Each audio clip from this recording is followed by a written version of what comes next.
19 फरवरी वर्ष 1906 को नागपुर के पास रामटेक में ब्राह्मण परिवार में एक बालक का जन्म होता है।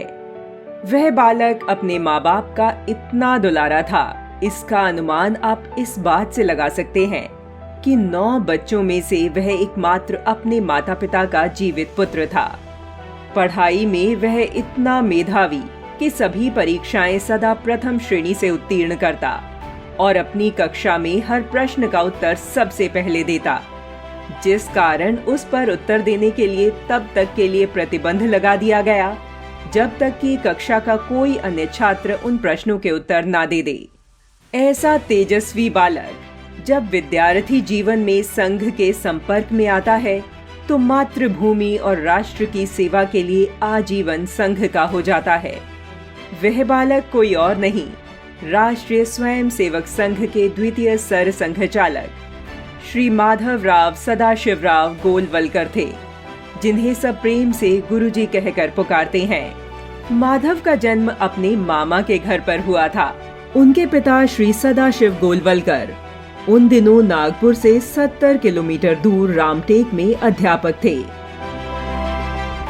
प्रारंभिक शिक्षा प्राप्त करने के बाद माधव उच्च शिक्षा के लिए जब काशी गए तो वह वहां संघ कार्यकर्ताओं के संपर्क में आए। संघ कार्यों से प्रभावित होकर माधव नियमित रूप से शाखा जाने लगा। जब डॉक्टर हेडगेवार जी काशी आए तो उनसे वार्तालाप में माधव का संघ के प्रति विश्वास और दृढ़ हो गया। इसी समय उनका संपर्क रामकृष्ण मिशन से भी हुआ और वे एक दिन चुपचाप बंगाल के सारगाछी आश्रम चले गए। वहां उन्होंने स्वामी विवेकानंद के गुरु भाई स्वामी अखंडानंद जी से दीक्षा ली और तत्पश्चात पूरी शक्ति से संघ कार्य में जुट गए। पूरे देश में उनका प्रवास होने लगा। उनकी योग्यता को देखकर डॉक्टर हेडगेवार जी ने उन्हें वर्ष 1939 में सर कार्यवाह का दायित्व दिया और 21 जून 1940 को डॉक्टर हेडगेवार जी के देहांत के बाद श्री गुरुजी सर संघचालक बने। गुरुजी ने संघ कार्य को गति प्रदान करने के लिए पूरी शक्ति लगा दी और संघ को अखिल भारतीय सुदृढ़ अनुशासित संगठन का रूप दिया। उनके नेतृत्व में पूरे देश में संघ कार्य बढ़ने लगा।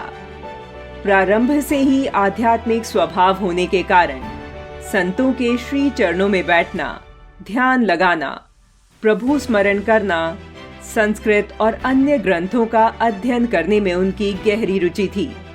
उनका धर्म ग्रंथों एवं विराट हिंदू दर्शन पर इतना अधिकार था कि एक बार शंकराचार्य पद के लिए उनका नाम प्रस्तावित किया गया, जिसे उन्होंने विनम्रता पूर्वक अस्वीकार कर संघ कार्य को ही वरीयता दी थी। जब कभी भारत की एकता, अखंडता की बात होगी तब गुरुजी के राष्ट्र जीवन में किए गए योगदान की चर्चा अवश्य होगी। चाहे स्वतंत्रता के बाद कश्मीर विलय हो या फिर अन्य कोई महत्वपूर्ण प्रकरण, गुरुजी निरंतर राष्ट्र श्रद्धा के प्रतीकों का मान रक्षण करते रहे। वे सदैव देशहित में स्वदेशी चेतना, स्वदेशी जीवन पद्धति, भारतीय वेशभूषा तथा सुसंस्कार की भावना का समाज के समक्ष प्रकटीकरण करते रहे। गुरुजी अंग्रेजी तिथि के स्थान पर हिंदी तिथि के प्रयोग को स्वदेशीकरण का आवश्यक अंग मानते थे। गुरुजी गौरक्षा के प्रति चिंतित और क्रियाशील रहते थे। इसलिए गुरुजी प्रेरणा से संघ ने गोरक्षा आंदोलन प्रारंभ किया। उनकी प्रेरणा से विश्व भर के हिंदुओं को संगठित करने के उद्देश्य से विश्व हिंदू परिषद की स्थापना की गई। भारत केंद्रित शिक्षा हेतु विद्या भारती के नेतृत्व में अनेकानेक शिक्षण संस्थाओं का भी श्री गणेश हुआ।